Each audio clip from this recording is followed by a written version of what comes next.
Thank you very much. Thank you for inviting me, Gabriel. Apologies, I don't speak Romanian, so I have to listen to what you guys say and then have to take out my headphones. So I listened very carefully the past 2 days, all the presentations that everybody did. I'm very happy to hear things that will really assist me on what I'm going to tell you today. First of all, a very small introduction of who we are. So Tallon is a part of the motor oil group refinery. It's a refinery in Greece. And what we do, we actually trade, we hedge the energy prices and commodity prices and commodity exchanges. So we are a UK company, a member of the European Exchange in Leipzig in Germany, and a member of ICE. So we are licensed to execute financial products. I say this because it's a banking license. Nobody else can do it for third-party clients if you're not licensed. So I'm going to change my presentation from the things I heard today. So I was very happy to hear Mr. Florin talking about stability and predictability. It's very important for any kind of investor, any kind of fund, any kind of infrastructure. We heard yesterday about sustainable financing.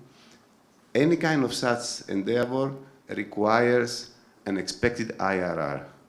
Nobody's going to pay money, is going to lend money, is going to invest money if there is no expected IRR.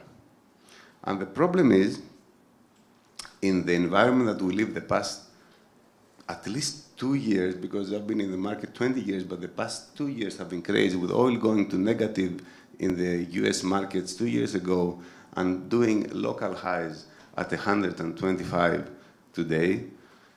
With natural gas being on a long-term price trend at 10, 15 euros and having seen 3 spikes, let me find,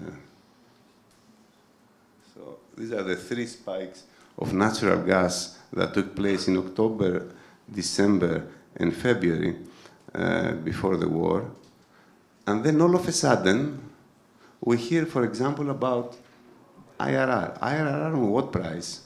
The famous PPAs that everybody talks about, and we also talk at the refinery, the power purchase agreements, which in fact what it is, it's an investment in a renewable, let's say photovoltaic or any kind of renewable energy, that somebody's going to pay you a return to invest in it for 5, 10, 15 years. When gas was at 10 or 5 2 years ago, and with power at 30 euros, there was no break-even point for any PPA to be better on the market. The price had to go to 100, 200 in order to make power goes to 400, and then have a competitive PPA that somebody will invest in it and make sure that it's going to have sustainable energy for 5, 7, 10, 15 years at that price. A year ago, nobody would believe that we would say, let's hope for gas to fall at 100. And this is what Gamble CEO said. Let's hope for gas to drop at 100. It's going to be a low price to buy. Prices were at 10. All I want to say is when prices, energy prices, can move 1,000% in 3 months, none of these discussions are relevant unless you can at least fix your expected IRR for a certain period of time. How can a fund, the 3 Cs talked about the Asian Tigers, which is very nice, but Asian Tigers collapsed in 1998, and the long-term capital management fund went bankrupt with the 3 Nobel Prize managers because of the price. Nobody can predict a financial crisis because it's a matter of fragility. And when we have a war by our border, I don't think anybody can really predict what's going to be the winter price of gas, which has to do extremely on, yes, 2 days ago, they stopped 6-7% the Nord Stream gas supply. If they fully stop it, where is gas going to go? So what is the expected price of natural gas for winter 2022? Is it 40? Because things are going to be quiet and there's going to be a miraculous agreement between the two countries? Or is it going to be 240, which was the case twice the previous winter? This difference is 500%. any kind of investment, any kind of loan, any kind of project has a completely different IRR, which in practice, whoever talks about an IRR, it's going to be wrong. Either way. It can be much better, or it can be much worse. For every energy supplier, like we see in this chart, the previous winter, every energy supplier, at least in our neighborhood, Greece included, by 100%, went bankrupt. They just tried to finance their fixed sales contract, because everybody was selling fixed to the consumer at a price which had a huge return for them, because when gas and power was at equivalently at 20 and 60, and they were selling 30% higher, they had a perfect business plan for the years ahead. And they were locked in for 1 or 2 years. Nobody would expect that 1,000% uprise would happen. But it happened. They all went bankrupt. Of course, they couldn't admit it because the whole state would collapse. And everybody looked for white knights for financing. There were mergers, acquisitions, loans, in order to be able to cover the one winter of extreme losses and refinance with new contracts that eventually hit the people. And then you have the social problem. Because when you cannot drive your car, you cannot heat your house. Or if you are an entrepreneur with a small company, not everybody has 200 million of capital. So if you produce, let's say, steel parts or iron parts for your own pipelines, and all of a sudden your power bill from 20,000 a month goes to 100,000 a month, then you lose $1 million of net profits at the end of the year.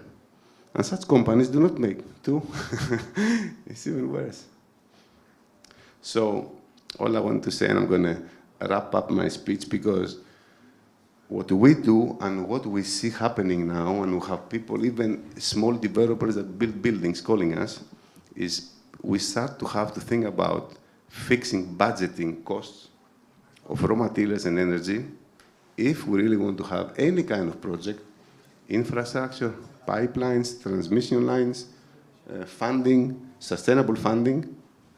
If we want this thing to stay for the next at least 3 years, 2 years, so the investment can start on a solid base and not collapse in a month, because everything can collapse in a month with this volatility, the way is through hedging. Hedging in practice is fixing a price for any element of your cost or revenue side for a certain period of time.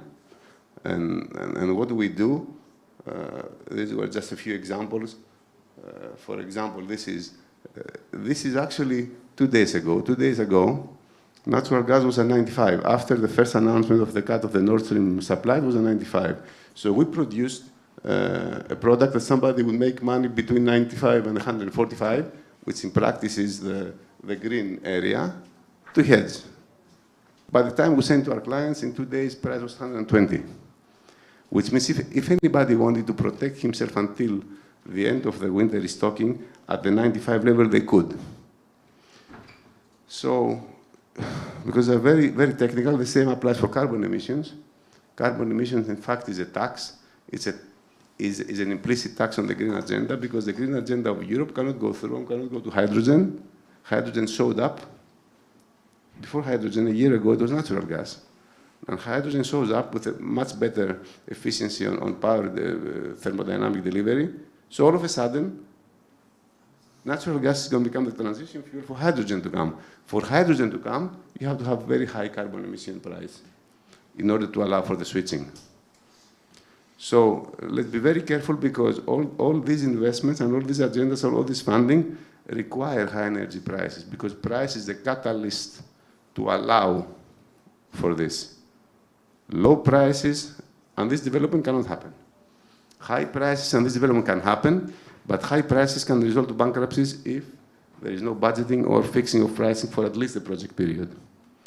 And by that, I just want to tell you that what we do, we help analyze for every company their cost or revenue, structure the gaps, and we also do and trade the products because we're licensed to do that.